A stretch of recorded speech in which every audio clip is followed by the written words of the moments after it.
All right, everybody, this is Brett Wangen again from Grid Subject Matter Experts. I think we're going to go ahead and get started. We do have some people joining, and they'll continue to join here, but I think in the interest of time, I have 2 minutes after the top of the hour, so I'd like us to go ahead and get started. All right, so real quick, a couple housekeeping items. Well, first of all, thanks for taking out some time to join us today. This is a discussion about real-time assessments and with a specific focus on understanding what the data and solution quality mean and how to interpret that.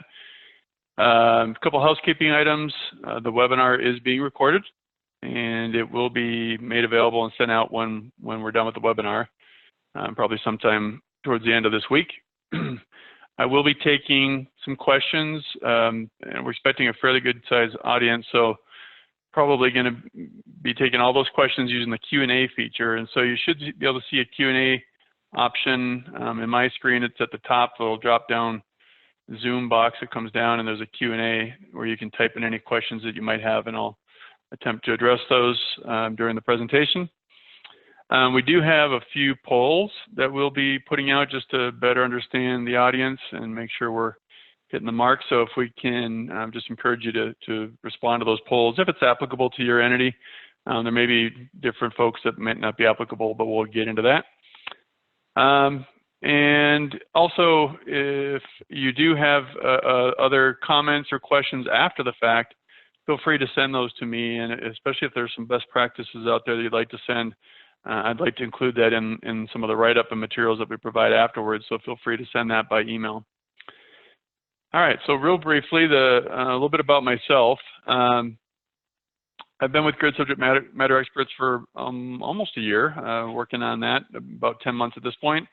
Have about almost 25 years of history in the industry, in mostly supporting the tools, the applications, the energy management systems, the technology that supports operations.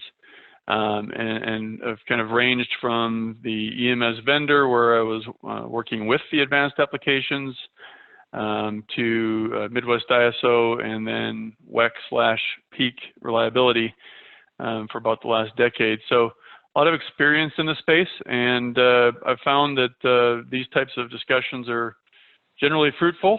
If nothing else, it's a good opportunity to share some information. So I'd also like to just introduce Colin Dowdy, who's on the call with us helping just support the webinar. He helped us all the sign-up processes, and he'll be helping us with the polling today. So thank you, Colin. All right, so with that, I think we're going to go ahead and get started. All right, so why, first of all, did we invite people to have a discussion about this? Why this webinar?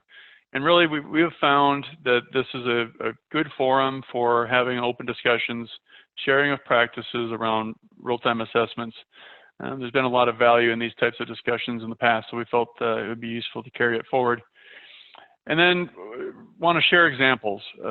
So this is practical things that have been done before, but different ways that you can use to evaluate the quality of real-time data and analyses.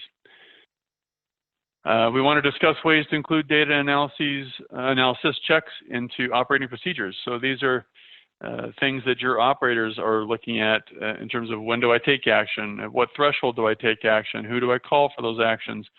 Want to talk about some different ways to make that easier on operations folks and how that could be included into procedures. But at the end of the day, we just want to be able to share some practices that we've observed and collect some of that input from you as well, and make sure we're just sharing that information across the industry. So that's really the purpose for the webinar. I do acknowledge that there's a variety of experiences in this realm of real-time assessments and specifically in assessing the quality of the data and analyses that are going into the real-time assessments. So for those of you that are on the call that are experts at some of this, and you might have some really unique best practices, like I said in the intro section here, I'd love to hear what those are afterwards. So send me an email with some of those things, if you don't mind me sharing that with the group, and I'll put a little write-up together and get that out for other folks to see. All right. All right, so real quick poll just to see who's out there.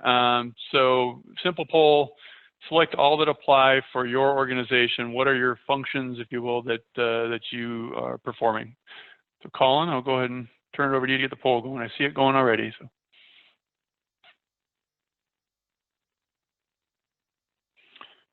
All right. I know I got a box that popped up with it showing the progress, so hopefully others are seeing it as well. Looks like 84% on the phone at this point are TOPs, roughly 62 are also balancing authorities, 9% RCs, 3% technology and or software vendor, 11% government/regulatory, and then some others that didn't fit in those buckets. So great, good stuff. Thank you, Colin, for getting that out there. All right. So with that said, just kind of the mindset, getting us in the same mindset as to what was I thinking about when we put the content in this together. And the first question, it sounds kind of dumb on the surface, but what is the purpose of your real-time assessments? And of course, the purpose is to meet compliance to some degree. Absolutely, you have to do real-time assessments if you're a TOP or an RC. So yes, you have to do it to meet compliance, but I'm hoping that there's more to it than that. And that's what the second bullet here is the purpose to provide accurate and actionable information to your operators. And that sounds like a sure, it should be yes, but then there's kind of a range of that. And, you know, you think of it as a spectrum as to how people do that. From one that you do it maybe sort of minimalistic approaches, and there might be some that are very advanced and provide a lot of information that's useful to their operators.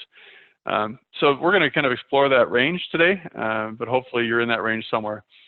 And then next, how do you measure the quality of your real-time assessments, and specifically the data and analyses? So what quality level is good enough for your input data, and what quality level is good enough for from the analysis perspective? And just a little story, I've been lucky enough to work for 2 organizations that had a strong desire to ask hard questions. You know, what does good look like? Are we good? You know, do we do this well or not? What kind of improvements do we have to make? And so, you know, I'd ask each of you to think about this is, do you know what good looks like for your organization? And if your executives came knocking and said, what does good look like for us, and are we achieving that? Could you answer? And I'm hoping that the content that we go through today will help kind of form that picture for you a little bit better. All right, before we get into kind of a more open discussion, let's just talk about what the standards say. And right now I'm kind of speaking from a reference of a TOP perspective, TOP 10, but I just also want to point out, and I think everyone that's in RC knows, that TOP 10 and IRO 18 have virtually identical language in terms of the requirements around evaluating the quality of data and analyses that make up the real-time assessment. So if I'm focused on TOPs when I speak to this, RCs don't get tuned off. This is really, I think, useful to both. So first thing, TOPs and BAs must have criteria for evaluating the quality of the real-time data. Second, TOPs and BAs must have provisions to indicate the quality of real-time data to the system operator. And we'll get all into that, but these are all the different means to make them aware that they have data issues. And then TOP and BA must define actions to address real-time data quality issues. So that speaks to the operational process and procedure perspective that we'll talk a little bit down the line here. And then same thing about analysis. What does TOP 10 or IRO 18 say about the quality of analysis? First of all, TOP must define criteria for evaluating the quality of analysis used in its real-time assessments. So you have to have criteria, you have to have something that you're going to measure to be able to say, yep, I'm good, no, I'm not, I have an issue I need to resolve. So hopefully, you know, again, we'll talk a lot about that, but I'm guessing that a lot of you have some of those measurements or criteria already in place. TOP must define provisions to indicate the quality of analysis used in its real-time assessment. So again, this is the, what am I putting in front of my operators? How do they know that there's an issue? How do they know that quality is compromised, or maybe quality is excellent? How do they know that? And then third, TOP must define actions to address analysis quality issues affecting its real-time assessment. So this, again, the procedural component of that, what are the actions to be taken? How will an operator know to take action, and what are the steps needed? All right. So So which data and applications am I generally talking about? Now there's a lot of different tools and applications and data sets that can be used to support real-time assessments. But generally speaking, I'm going to talk today a little bit about these things. We have SCADA data.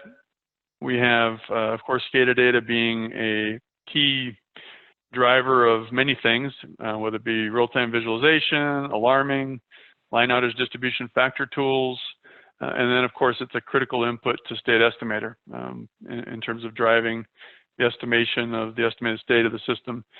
And then downstream from that is your advanced applications like contingency analysis, study power flow, study contingency analysis, voltage and transient stability. And for today's purpose, I'm going to focus on the three you see circled there: SCADA, state estimation, and contingency analysis. Really just purely out of sake of time, but also just recognizing that those are three critical components that if any one of those were to fail, really hinders your ability to perform your real-time assessments. Okay.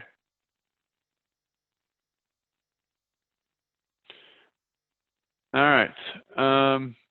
Make sure I got that.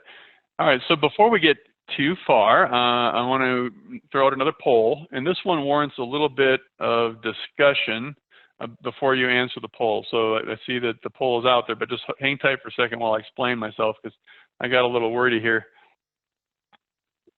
So the question is, how would you characterize your company's awareness of data and analysis quality for your application? So basic. This would mean that your operators have high-level knowledge that there might be issues.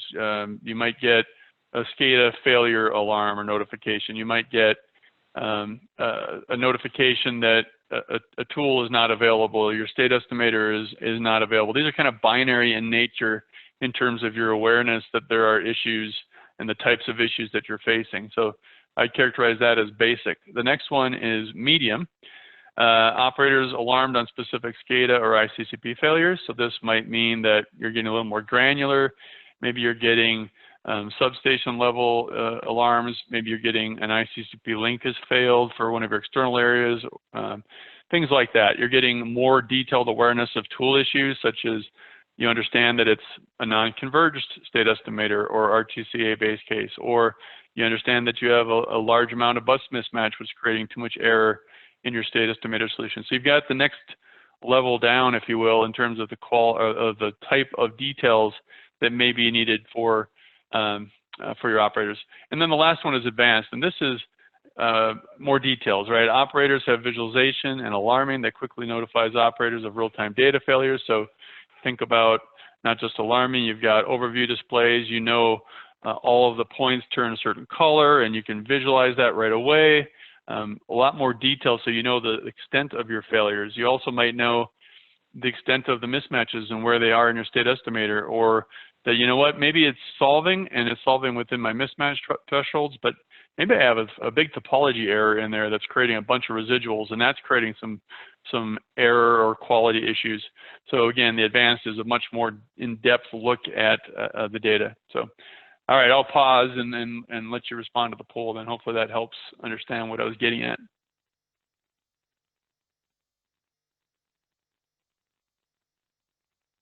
Okay.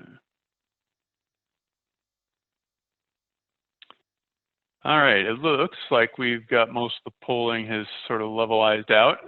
So I see about 16%, 15% have said they've got a more basic view from an operations perspective. 53%, so right in the middle there, were more of a medium, so they felt like they had a little more in-depth knowledge of the details, but not the details that some others might have. And advanced is 31%. So that's a good chunk. So that's great. That means that about 31% of you out there that are TOPs, RCs, have got a pretty good set of information in front of your operators to understand the types of quality issues that they might be facing. All right, let's go on. So let's start first with SCADA, and this is a pretty simple one. I think everyone has a pretty good handle on providing awareness of SCADA data, but just wanted to put it out there. different ways to maybe see this and understand it from an operator perspective. So first of all, you've got the overview displays, and not everybody, but a lot of operators like to have an overview map of some sort in front of them, whether it be on just a console in front of them or a wallboard or whatever. But those are very helpful because you can immediately visualize where SCADA failures are down to the locations and the substations, even down to the point. So that's a very useful tool. Aggregating percent good values into dashboards are very effective, real estate friendly. They don't take up a lot of space, and that's what this little dashboard you see is just an example. And one potential way of breaking up that data is, how is my internal data doing if I'm a TOP? How about my external areas? Maybe I'm getting that via ICCP. There's different sources, but just understanding how these things are how they're performing. And you'll see throughout my presentation today that I have a lot of suggestions around trending. I've seen with operators and just my own, both operators and engineers in supporting advanced applications, that knowing the deltas, right, knowing what has changed over a period of time is useful information. It might not be that useful to an operator that one minute they look at these numbers and it's 96%, and the next minute it's 94%. Maybe they don't even recall that it was 96, but seeing that on some sort of trendable view, it provides context as to, oh, I know when it happened, I know how much it dropped, and I've got some context around that. It tells me a story. And then what to do with that in terms of notification, right? Building that into alarms when you're below some threshold. And again, that goes back to defining, well, what does good look like? So when it's not good, what are those thresholds and what should I alarm on? All right. All right, so let's jump now into State Estimator. And I will spend a lot of time kind of focusing on State Estimator, probably the bulk of the content here, but there's lots to cover. So the different types of quality measures, and this kind of speaks to the poll we had earlier about basic, medium, and advanced. And kind of the basics would be, do I have a solution or not? Did it converge? Right? And did I solve within my bus mismatch tolerances? So very high level type quality measures are probably employed throughout all the state estimators. And then kind of the next level down is what are my worst residuals? And do I have a bunch of anomalies that have shown up that might be indicative of other problems? And I'll talk about that in a little bit, but I think anomalies in terms of error detection within the applications can be very useful, and I'll explain that in a little bit. And then getting down into the weeds, this isn't really an operator type function that I'd suggest, but this is your support personnel. Reviewing the solution iterations. Just because it converged doesn't mean you have a healthy solution. So understanding what the iterations are telling you, because there's a story being told within those iterations.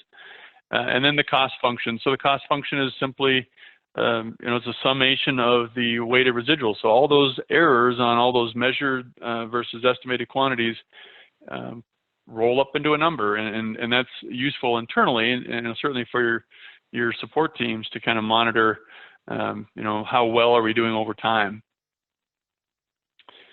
All right. I want to talk a little bit about bus mismatch, and I apologize if some of you are experts at all this, and maybe this is old information, but I've also run into the case where there's a lot of interest in this type of topic and how bus mismatch can impact the downstream applications and the quality of your analyses that are being performed for your real-time assessment. So just imagine a simple scenario here where we've got, to the left, we have an SE solution where you have 30 megawatts of bus mismatch. What that simply means is the summation of all the estimated flows at that bus result in a 30 megawatt offset, if you will, or difference or mismatch, which becomes simply an injection now at that bus, a fictitious injection at that bus. But the question then is, well, what does that do to my downstream applications, and how does that impact my analyses that I'm doing? When that mismatch gets passed down to contingency analysis, it can do a couple different things. And what I've kind of laid out here is if nothing is done with that bus mismatch, what happens is the flows then in that power flow that is run in the contingency analysis base case is going to resolve that mismatch, right? I mean, that's the power flow algorithm versus the state estimator algorithm. The power flow, one of its objectives is to reduce all the mismatch below a very tight tolerance, usually less than a megawatt or megavar, somewhere in the fractional values. So it's going to get rid of it. And by getting rid of the mismatch, it's going to skew the flows on the line. So using an example of the line to the right, in the state estimator, it was solving at 270 megawatts. And in this contingency analysis base case, it's now solving at 280 megawatts. So you now have potential for a false SOL exceedance. If it, post-contingent, we start exceeding some of the facility ratings or SOLs. So just wanted to make that clear that that's one of the risks you have by having a lot of mismatch in your solution. Now, SE mismatch is certainly a function of how you've set up your state estimator, and also a function of how the vendors implement their state estimators, and specifically in how their measurement weights are defined. So I think that there's a lot of differences in how this plays out in the applications, but it is certainly something to be aware of. And I know that there's been approaches where you can select the application to carry in the mismatch into the base case solution, which then prohibits, well, it doesn't prohibit, but it essentially there's no mismatch to resolve. Therefore, you don't skew the base case flows like you see in this example. And I think there's lots of debate to be had about the merits of that. But ultimately, if those errors exist in your state estimator, they will propagate one way or another into your contingency analysis solution.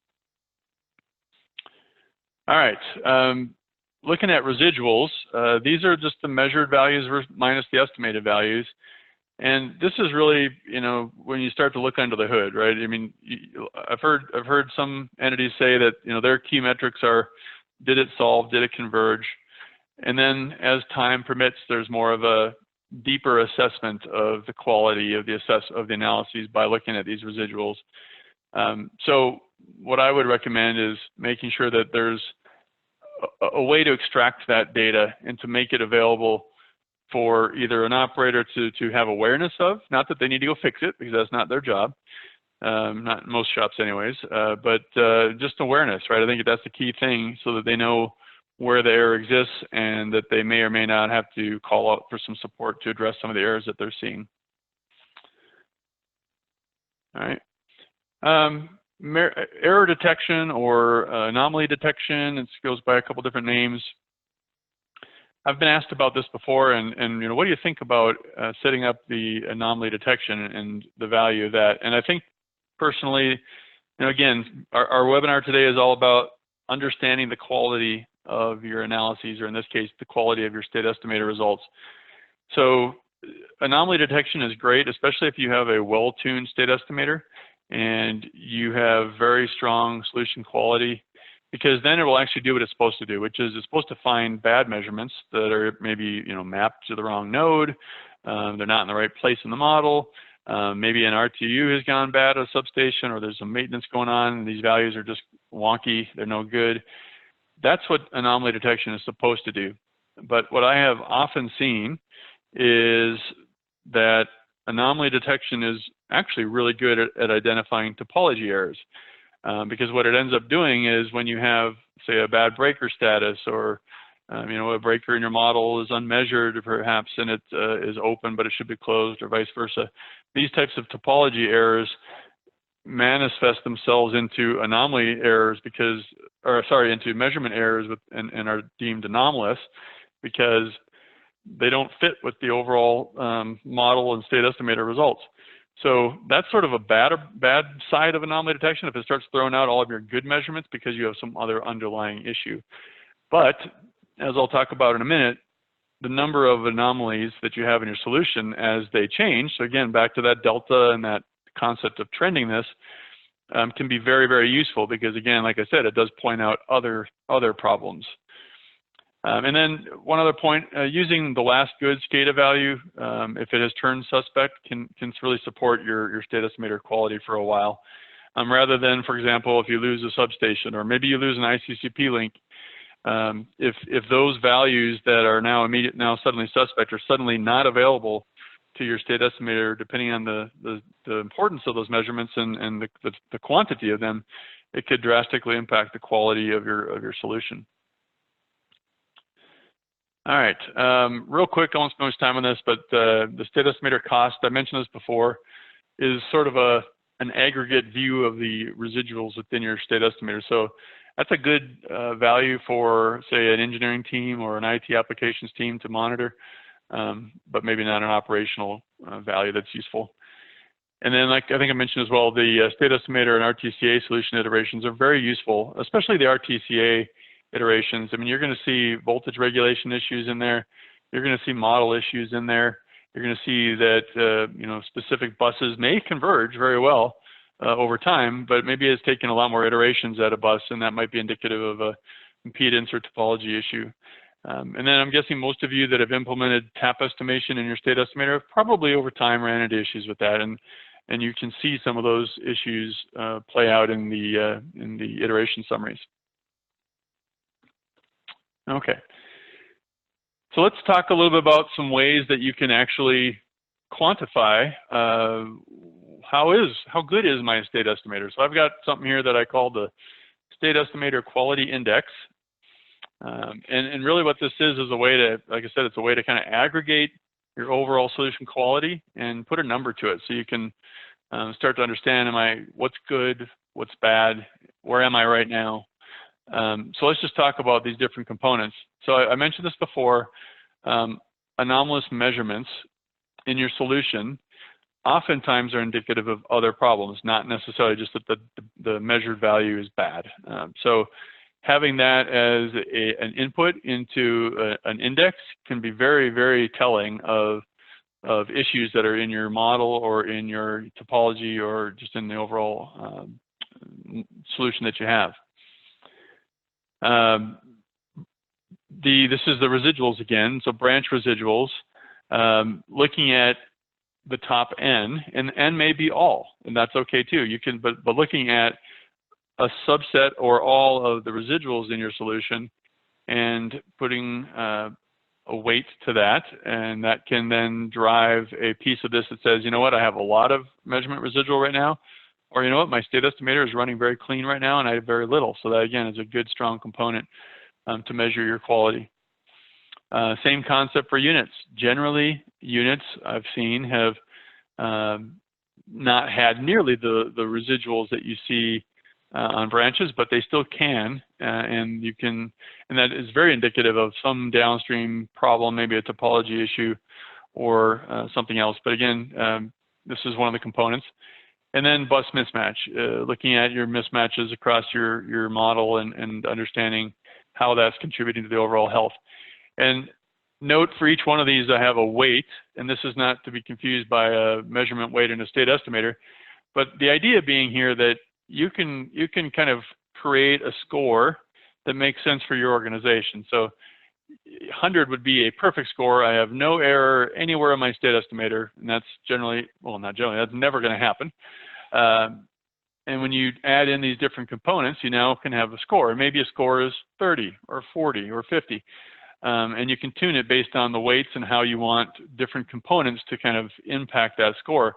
But the beauty of this type of approach is then once you get comfortable with that, you can set targets and you can say, you know what, I really want to see us at a score of 50. But if it gets below 40, I want my operators to be calling my on-call folks or notifying the 24/7 engineers that are supporting my system to look into why my solution quality is so poor. So it allows you to drive operational steps that are easy to follow. And this is just a kind of a pictorial representation of what I just described. And essentially, you know, at the top you see a score, right? That score of 43.2 might be completely meaningless unless you've benchmarked that and you've set kind of what your targets are as an organization. And then I'm a big fan, like I said, of trending, and you can see down at the bottom, as you trend either different components or different areas of your model, this is very visual. So if you're, you know, certainly this is useful for the engineers and the support folks that are, you know, tasked with supporting solution quality, but it's also a good visual indicator to an operator that, hey, something just happened in a negative way or in a good way, depends on the direction of the change, but this trending gives you, again, that context and the story and the timing, and you know when certain things happened, and it's very useful information. All right, let's talk a little bit about RTCA. Obviously, RTCA is very dependent on SE solution quality. Some of the measures that I would recommend include looking at unsolved contingencies. And obviously, you're going to look at those and evaluate why they're unsolved. But just purely looking at the number of unsolved contingencies from run to run is useful, because in the same mindset of anomalous values that we talked about, a jump generally means something. And while an increase in unsolved contingencies can mean bad things for your system, I'd say 9 times out of 10, that change represents a quality of your input or your state estimator input information that's been provided to your contingency analysis. So having that awareness of the changes can help you trigger actions around evaluating your state estimator and what's not quite right, looking at where it's not solving in contingency analysis, looking at those iterations. But generally, it's a good flag that says, hey, something just happened. And hopefully it's really solution related and not actually the system having some problems. All right, number of base case or contingency solution iterations. If your system is running very clean, I would anticipate that you probably only have a few iterations, if that, in your base case solution, because if you have very little mismatch and you have a strong solution, strong voltage solution in your state estimator, you're giving an easy problem to your RTCA engine to do that base case solution. And the same thing can be said for the contingency solution, but understanding that if you have a significant increase in the number of iterations it's taking, that's, again, very indicative of the quality of your state estimator results, and should be a key to jump in and look at something. And then solution time, very related to what I just described. Obviously, if you've got a poor base case, it takes more iterations, it takes more time. I've also seen where contingency modeling issues or RAS, remedial action scheme modeling issues, result in significant, I guess, over-analysis or over too many power flow executions because of just the modeling issues. So that results in significant increase in time. So looking at solution time is a very useful metric for, obviously, a more back office type function, engineer, support person type, that type of a role. All right, third-party analysis tool users. So these are folks that are perhaps doing something of a hosted nature that's fairly common out here in the West, and maybe being to some degree in the East. But the displays and information that is available through a standard vendor user interface is quite limited, at least in an operator or an engineer or support person's ability to understand the quality of data and analyses. So that's just something to recognize. So I would recommend that there's some data exchange that occurs around solution availability. You know, this can be as simple as providing a timestamp when the solution, and this could be maybe an ICCP type process where it's almost like a heartbeat, but you're able to then store that in a historian and evaluate the solution availability. Percent good data that goes into and is the input of those analysis tools. Having some awareness of that will help you understand, you know, what is the quality of my data, and do I have to deal with something if it's impacting my assessments? And then mismatches and residuals, understanding what the top issues are there, because again, like we've talked about, those are important metrics when you kind of unpack the state estimator, going beyond did I solve or not. Those are sort of the next most important attributes. And then finally, the number of unsolved contingencies. And again, if that could be broken up by your area, great. Simply because those are very indicative of quality and can be very useful tools for support people. All right, so the next poll is getting us to think about procedures. So the question is this: do your TOP or BA procedures require operators to assess the following with actionable thresholds defined, right? So it's not just check to see if ICCP data is good, or check to see if we have state estimator, but do you have thresholds defined? Do you take action when a certain amount of bus mismatch occurs in your state estimator? So select all that apply, but really just looking for input on what types of things are you building into your procedures from a TOP and BA perspective. So Colin, I'll let you throw that out. Thank you.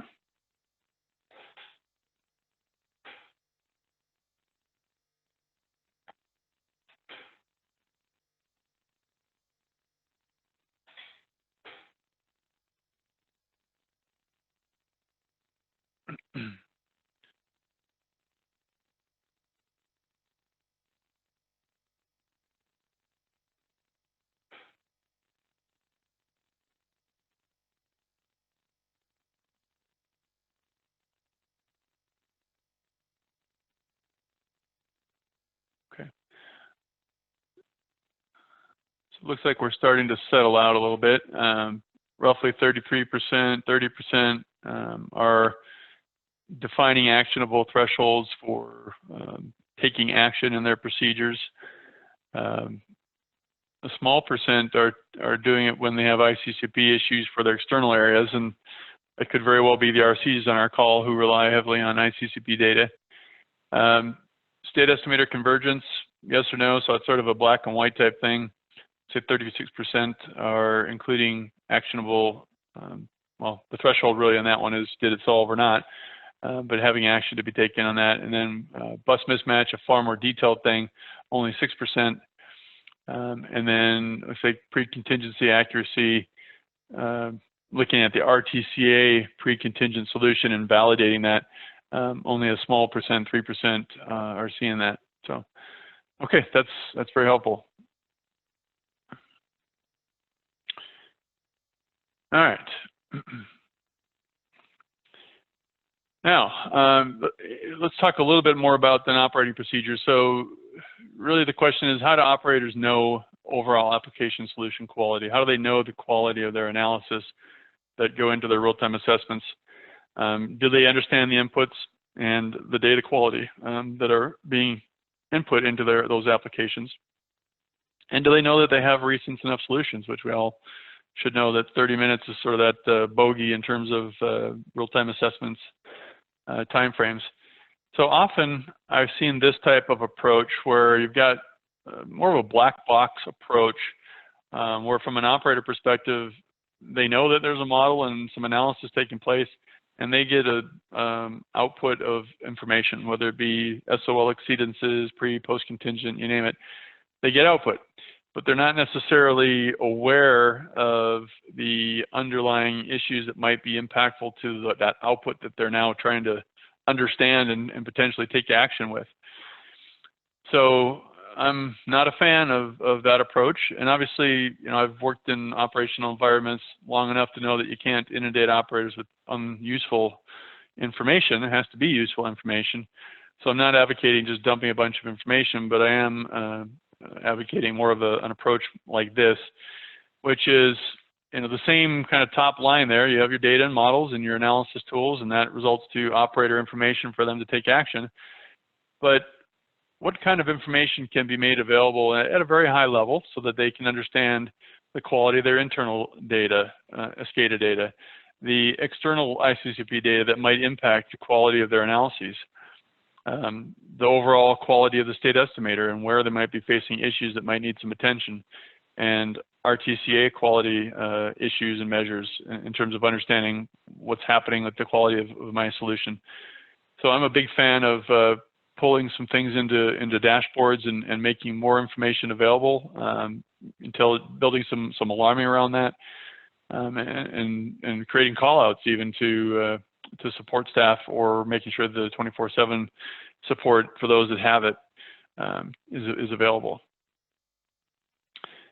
All right, this is a very detailed view, not something that I would recommend putting in front of an operator necessarily, but something that kind of gives you a sense of the type of dashboarding that you can do, right? Some of these models out there are gigantic, and even if you have a reasonably, you know, medium to even small size model, you still have hundreds, if not thousands, of buses and thousands, if not hundreds of thousands of measurements that you're looking at. And to understand the solution quality, given these large models, you need some way to aggregate and to roll that up to levels that are useful. So this is just a sample of some data into simple roll-ups. Now, again, from more of an operator perspective, it might be simple dashboarding that just shows, what, my overall solution is green, or my overall solution is yellow, and I have some attention I need with my phase shifter solution, right? Just high-level dashboarding can be very useful. Okay. All right. In terms of the operating processes and procedures, they absolutely must clearly identify, in fact, these are words from the standard or words from the compliance section of that, clearly identify to operating personnel which data impacts the quality of the real-time assessment.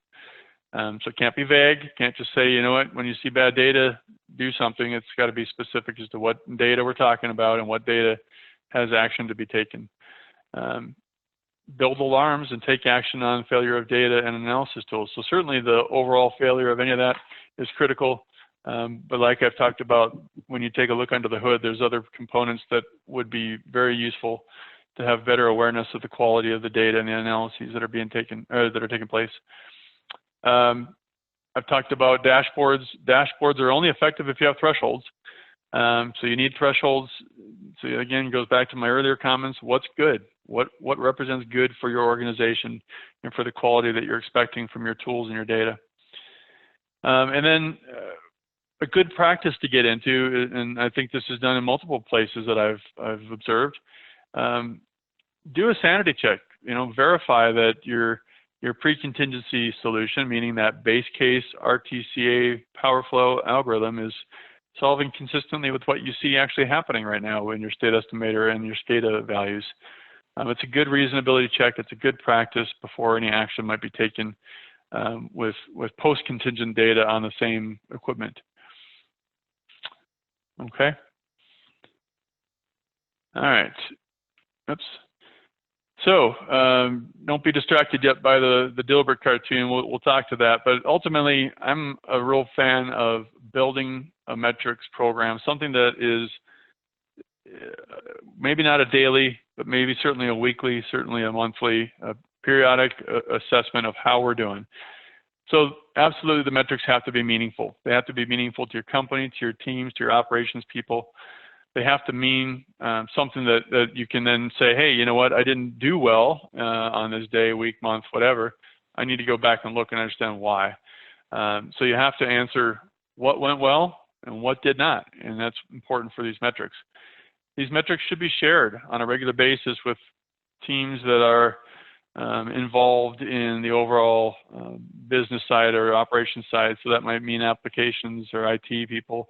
I might have a set of metrics, and engineering that supports the application quality. Operations may all have different pieces of that you come back and you look at and you analyze and you understand and you take action based on that. And that sense of sharing creates a sense of accountability, because now that you're sharing that, hey, I had a bad day. Well, why? Oh, okay, here's why. And now we need to go back and address that. So it creates that sense of accountability that you're going to address those issues. I know that there's a lot of bad experiences with metrics, and my little Dilbert cartoon that I have here, and for those of you that are on the phone, I'll do the pleasure of reading this. You've got the pointy-haired boss saying, our goal is to write bug-free software. I'll pay $10 bonus for every bug you find and fix. And then everybody all celebrates, right? And Dilbert and Alice and Wally are all celebrating because they're going to be rich. And then the boss says, I hope this drives the right behavior. And Wally says, I'm going to write me a new minivan this afternoon. So yeah, silly, but yet this is sometimes the experience with metrics. And we need to be careful that these are really, truly meaningful metrics and that they drive a desire to improve. So I'll leave it at that. So some practical steps. What can you actually do? What is the current state of your data and your applications? I think that is key to any of this, is to have someone knowledgeable about your system, your applications, your data, take a look at it and do an honest assessment of where you're at, and you know, what kind of quality do you have, what are steps that you can take, and then take a look at it. Well, where do you want to be as an organization? This goes back to defining what does good look like for your organization. And then most importantly probably is to develop a roadmap to help you achieve that. So it's not going to happen overnight, but if you've got a view of where you want to go and what good looks like, chart the course, and these metrics, once they're in place, can help drive some of that and really provide a lot of useful information for understanding the quality of your data and your analyses. All right. So that is the extent of my presentation. I'll kind of pause for a minute, but just say thank you for taking your time today and joining us. If you have questions, I don't see anything currently in the Q&A feature. Again, if you go to the top of your screen where your webinar is located, a little drop-down screen or box appears with a bunch of options, one of them being Q&A. So if you select that, you'll get a box where you can type questions. So if you have any questions, we'll take those. If you do have questions going further, you know, afterwards you think about it or whatever, please do drop me an email. And like I said before, those of you with best practices or some ideas to share, you can see my email right there. Please do drop me a line.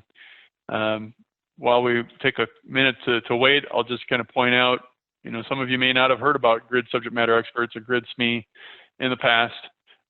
We do a variety of things. The area that I work within is in the power system services, and that's where you're hearing some discussion today, but we also have markets and operations, engineering, and grid security. We do a lot of unique things in all of those. So if you have any questions about any of that, I'd be happy to take some of that offline. Okay. All right. Hey, well, Brett, just real quick. Yeah. Go ahead, Colin. I believe the Q&A feature for attendees is in the bottom. I'm not 100% sure either, but it might just be looking. I believe your screen is different. So if you're looking for the Q&A feature, there should be a little Q&A button maybe at the bottom as well. Okay. Thank you, Colin. Appreciate that. Well, we'll just hang tight for a minute and give you an opportunity to provide any input.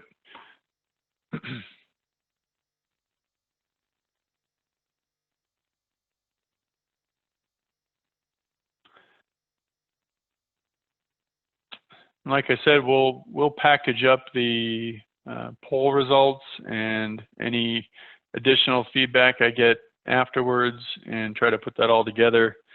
Try to have something posted for you to go download and look at the webinar itself. Sometime by end of this week, early next week, should be achievable. So, all right. Well, I don't see any questions. So I think with that, let's go ahead and wrap up. If for some reason it wasn't working properly and you do have questions, by all means, send me an email. I'll include any of those questions in the materials that we send out later this week or next week. All right. Thank you so much, everybody. Have a great rest of your day.